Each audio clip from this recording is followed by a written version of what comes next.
Hello, everyone, and welcome to our Workplace Wellbeing Day webinar. I am Dr. Mary Collins from the RCSI Centre for Positive Health Sciences, and I'm really thrilled today to be joined by Andrew Soren and Dr. Nicola Fox Hamilton. Today we are celebrating National Workplace Wellbeing Day, and just to share with you, the theme for this year is celebrating connection at work. And this is focusing on the joy of simple human connection. In a world of AI, hybrid working, and an always-on culture, pausing for an analog moment of in real life connection can reinvigorate colleagues. So that is from the IBEC website, and this is the 11th year of National Workplace Wellbeing Day. So I am Programme Director of our Professional Diploma in Leading Workplace Health and Wellbeing here in RCSI. And this is such an important theme throughout all of our diplomas and all of our master's programs, the theme of connection. And I'm going to introduce our colleagues now who are joining us on the webinar today. I'd firstly like to welcome Andrew Soren. Andrew is joining us from Halifax, Canada. Andrew is the founder and CEO of Eudaimonic by Design, a global network of professionals who share a passion for well-being in organizations, systems, and for individuals.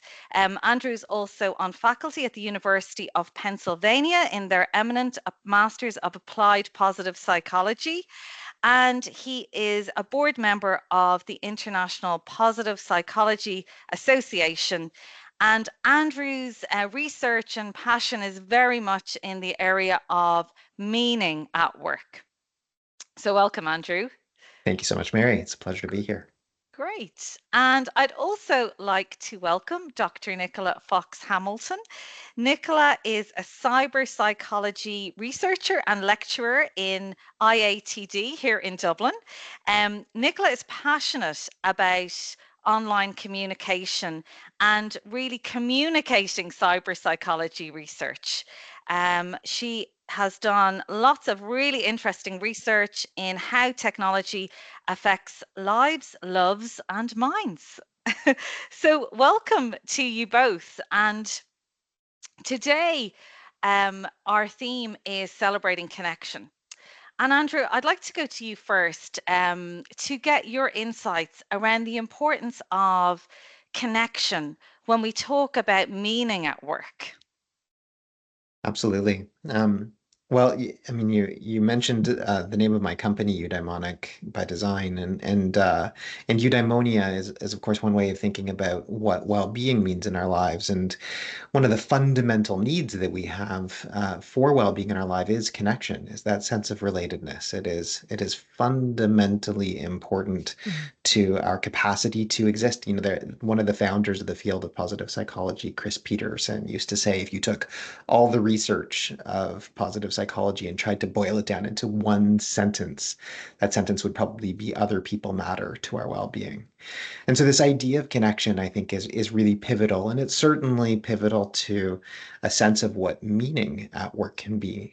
When people think about meaningful work, when they try to define it, it often comes down to a sense of work that's significant and worthwhile in our lives. And what makes work significant and worthwhile either boils down to things that we can do for ourselves or things that we can do for others. And that other focus is so much about connection, whether it's about a sense of belonging and feeling like you're part of groups that you have at work, a sense of kinship, a sense of belonging, or whether it's about service in the ways in which you are supporting others, whether that's clients, whether that's direct reports, whether that's peers, whether that's stakeholders of any kind in any kind of an organization. Those senses of service, of belonging, of other focus is kind of almost everything when it comes to the ways in which we find meaning at work. Yeah, really interesting, Andrew. And I always I'm always fascinated by, you know, the number one human need, the human need to bond. Like it's quite a primal need in us, isn't it? It absolutely is. Yeah, this sense that we're all in this together. I mean, it's so much of a collectivist identity. It's so much core to our sense of social and spiritual and cultural capital that we exist and have. Yeah, Hmm. I think it's really everything. Yeah, great. Thank you, Andrew. And just when we consider that, even in the post-pandemic world, the world of work has changed so much. And Nicola, if I can come to you now, when we're in this more hybrid type of situation, working in a more digital way, how do you think that impacts our connection with each other? It's funny. I think that we often look at technology as something that disconnects us. Like there's a lot of moral panic about how technology means we're not talking to each other anymore. We're not connecting with each other in the same human ways anymore. When in actual fact, it allows us to connect with a lot more people, to deepen our connections with people, to maintain our relationships with people that we previously would have lost touch with from, previous jobs or places we lived. So it allows us to maintain a broader network of social ties, which gives us greater social capital, which is people that we can get resources from, which sounds very cold, but it's basically people we have a connection with that can help us in some way and that we can help in some way. But within the workplace itself, I think moving away from email, which there is a lot of evidence and also everybody just knows is very stressful, not much fun, but moving away from that towards more kind of enterprise social media, things like Slack and Teams and so on, has informalized communication to a further degree than email already had. And what it's allowing happen is more visibility of communication, more transparency of communication. It means we see everybody's contributions. We see people for who they are in a more authentic way. They're communicating more naturally. And we can find commonalities with people that we may not know very well. So in other teams, teams typically have quite structured boundaries and there's often competitiveness within teams. And within a workplace, they may not have had a lot of overlap. But when you can see all of the communications happening within a social media platform like Slack, you get to know other people that you're not necessarily in contact with all the time, and you find commonalities with them. And allowing communication like that to happen in a more natural way allows kind of weaker social ties to start to develop and people find people that they're interested in. So it can really be beneficial for bringing people together and allowing more communication to happen. I think it's quite interesting. Yeah, it's fascinating when you talk about the weak ties, and we know the positive impact and the importance of those. And Nicola, just while we're on that point, are there any sort of downsides to that sort of more informal communication that we're seeing? Yeah, yeah. Like with anything to do with technology, there's always pros and cons to it. So there's loads of benefits, but obviously with the downside. So one of the things that all these technologies have in common is that we're communicating through text. And when we're face to face with people, or even on video chat like this, we have lots of nonverbal information. It's a huge part of how we communicate. A large amount of our communication is through that and not just the words we say. So you can see my body language, tone of voice, whether I'm smiling, all those kinds of things. And when you move to text-based communication, obviously you're missing all of that. So we're kind of operating blindfolded to a certain extent. Now, we are hardwired for connection and communication. And so we adapt very, very well. And we use things like the way we use grammar, emojis, GIFs, exclamation marks, all of those kind of things, the visual ways that we're creative with text in order to communicate context and meaning and different layers and subtle layers of information. Even the length of a message communicates something. So even stuff that we're not aware of communicates something. So if someone answers K to you, or they say, thank you so much for sending that, they're two quite different messages and you might interpret them differently. And so there is more room for miscommunications to happen that are unintentional, where somebody just is really, really busy and stressed and sends off a very quick reply, and the other person maybe reads it as being rude, or that person doesn't like me, I've done something wrong. So there's room for stuff like that. And the other factor in online communication that really can have a big impact is something called online disinhibition. So basically, when you're communicating online, a number of factors contribute to making you more likely to behave a little bit differently than you might offline. And some people are more likely to than others. But essentially, your inhibitions can be a little bit lowered, partly because you're invisible and you can't see other people. So you can't see their reaction to what you're saying. So it can allow you to open up about things. It might be easier to ask questions online rather than face to face, to share information, to ask for help. Those kind of things are easier. But also on the darker side of that, it can be easier to be rude to somebody because you don't see their reaction, or to be mean to somebody because you don't see their reaction. So there's pros and cons to it for sure. When it is harnessed and used well, it can be really powerful.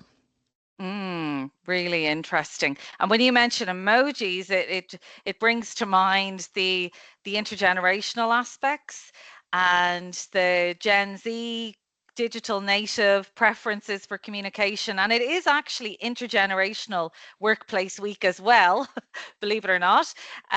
So I just wanted to touch on that because that's an area I've been researching and writing about for the last 10 years. And I think it's fascinating now that we have 3, 4, if not 5 generations working side by side. And Andrew, interested in your insights or observations around people at different life stages and how that connects in with meaning and purpose at work.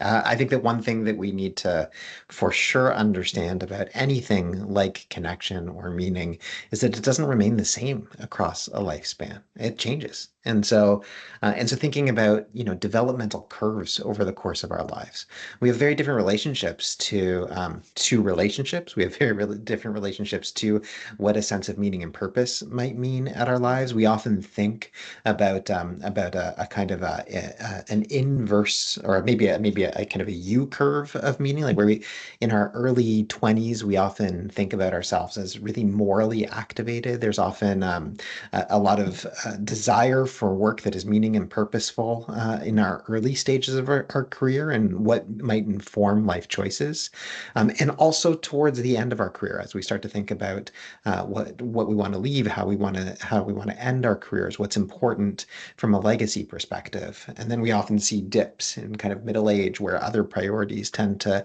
come in and shift our focus, and we might prioritize more a focus on status or utility, or just making money and being able to afford all of the realities of what we need to be able to contend with in our lives. And so there's just these different phases of what becomes important at different points of our lives. And I think that when we think about the intergenerational realities of the workplace, it's important to recognize that the way that we might be thinking about any of these things are likely going to be very different than the way that other people are thinking about these things. And some of that is absolutely cohort based in terms of a Gen Z or an alpha, or a different kind of perspective as to what might be important. But a lot of it is just really fundamentally based on human development and what's important to us at one phase of life being very different than what might be important in other phases of life. Yeah, absolutely. And I think for any people leaders watching this, the importance of flexing and adapting your approach and just having that awareness. As you say, Andrew, sometimes we tend to think that everybody is viewing the world through our life stage or lens, but the need to adapt and flex as people progress through their careers. And Nicola, can I ask you about some of the biases you see, or what are some of when people consider the intergenerational workforce? Yeah, it's really interesting. I think there's a lot of bias, particularly from younger people towards older people, about what older people can do with technology, how used they are to it, how comfortable they are with it. Like you see, there's loads of memes online about boomers and, I have to print out PDFs for them or show them how to make a PDF. And of course, there's some people like that, but there are so many people who are using technology really regularly, who are early adopters of it. They've been using it for longer than younger people have been alive and are really, really good at it. it, and I've been driving technology use for years. And sometimes intergenerational differences appear around how we communicate. Obviously, communication has gotten more informal over time. And so there's differences in kind of social norms about communication, which can cause some misunderstandings sometimes, but also differences in more informal communications with the use of emojis that you mentioned, about how people interpret and understand those from different generations. And when I say different generations, it could be 5 years apart, have very different interpretations of the same emojis, or different social groups have different interpretations. So if a young person puts a skull emoji at the end of their text and someone is wondering what that means, that's the laughing emoji now. It's like, I'm dead laughing, versus an older person will put a laughing face, and that's kind of not really what you do anymore. So there's just these, and that's quite a simple one, but little things can make a difference. So putting a full stop at the end of a text message can increase anxiety in younger people, because that means you're mad at them. And so they're like, what did I do? What have I done wrong? Why are they mad at me? Whereas for some people, that's just correct grammar to do that. So these tiny little bits of information that we're communicating, often without even realizing, can have a significant impact on people. And it's really hard to catch up with all of that, because different groups have different meanings for things as well. So there is more room for a bit of misunderstanding between generations. And there is quite a bit of room for bias as well. I think the other thing is that older people think that younger people know how to use all technology, when in actual fact, they're tend to be very good on social media, but maybe haven't really used Word or email very much, and they're actually not great at using that.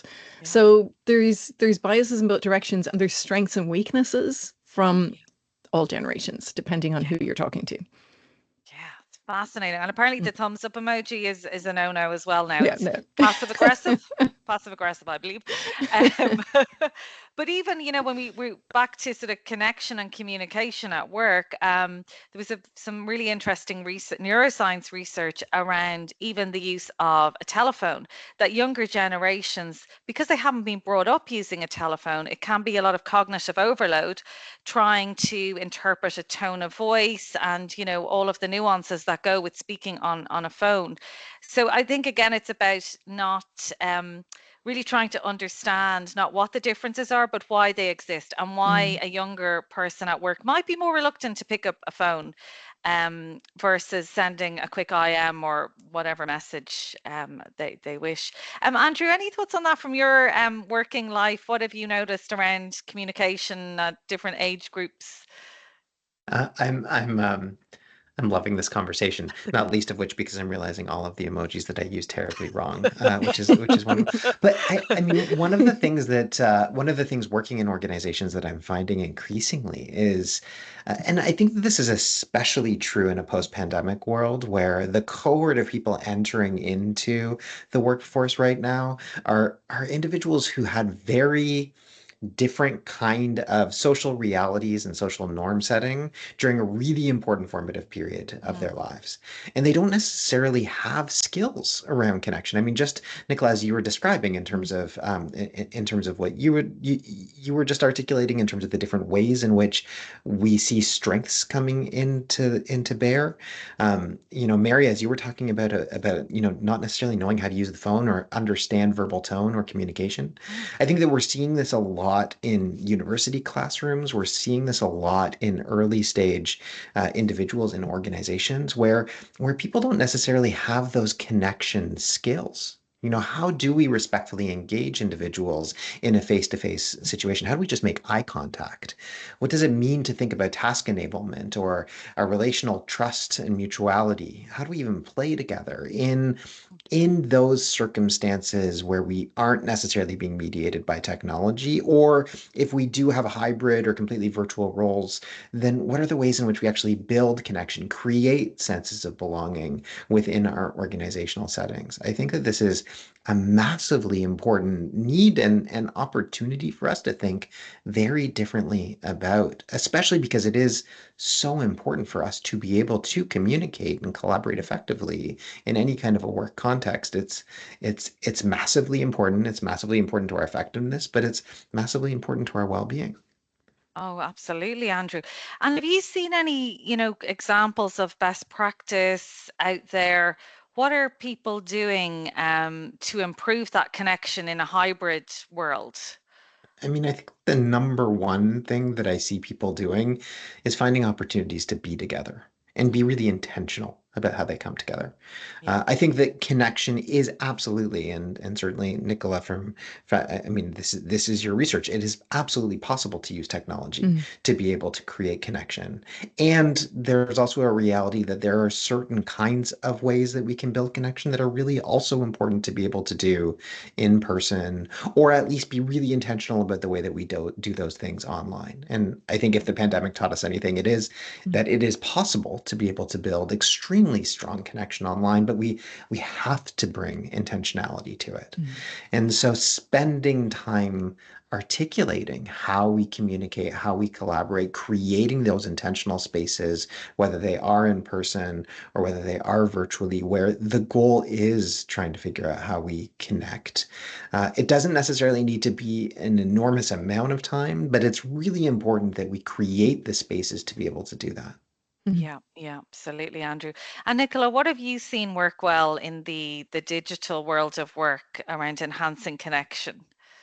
I'm just going to pick up on what Andrew was saying about being mindful and creating spaces in an intentional way. So one of the things that really affects the ways in which people communicate and things like the tone they use, how they interact with each other, how respectful they are of each other, all of those kind of things are created by social norms in a space. Like when you can't physically see people, you can only judge people off the social norms of communication. And so intentionally creating respectful spaces where everyone's voice is welcomed, and creating spaces for people to connect, I think is really, really important. And making sure that anything that deviates from that and isn't respectful is handled very, very quickly so that people are aware of what is appropriate and what isn't. That can allow for better connection because people feel safe in speaking up. So creating, I suppose it's part of psychological safety in that you're creating a space where people feel like they can talk about things, ask questions, etc., without being jumped on or without getting rude responses or negativity or overly harsh feedback, and which of course can be amplified by being online because you're not there face to face with somebody, you can't see their tones, you're going to interpret it in the worst possible way, especially if you have any sort of anxiety at all. But I think that idea of mindfulness and in creating connection with intention is so important. So what we're seeing even more generally outside of the workplace is that being mindful about our technology use is one of the key factors in relation to well-being. So it's not so much how much time you spend doing something, it's how you feel when you come away from it. And if you're coming away from your workplace communications feeling bad, then that is bad for well-being. If people are coming away from it feeling quite positive about the interaction, that's good for your well-being in the short term. If that's happening, of course, every single day, that has an effect over time. And so I think that creating positive interactions as a social norm is a huge, huge part of that kind of helping people's well-being. Yeah, absolutely. And I really like what you said there around when people deviate or if there's disrespectful behavior, that it is tackled quickly. So yeah, that's really important. Okay, so as we come to the end of our chat today, I'd love to ask each of you for a final tip or piece of advice for anyone listening who really wants to enhance and amplify the connection in their workplace. So either as an individual or from a team perspective, an organizational perspective, what would be the one piece of advice that you'd give listeners around really developing strong connections at work? So who wants to go first? Andrew? Sure. There was something that you said right at the very beginning, Mary, as you were reading the comments on the IBEC website about the importance of being able to pause. And so I think that I'm gonna just, harness that one word of pause and how important it is for us to try to figure out how we pause. A colleague of mine whose name is Dove Seidman always likes to say that if you press pause on a machine, it stops, but if you press pause on a human being, it starts. And I think that the thing that it starts us being able to do is to reconnect with one another, to reimagine, to reflect.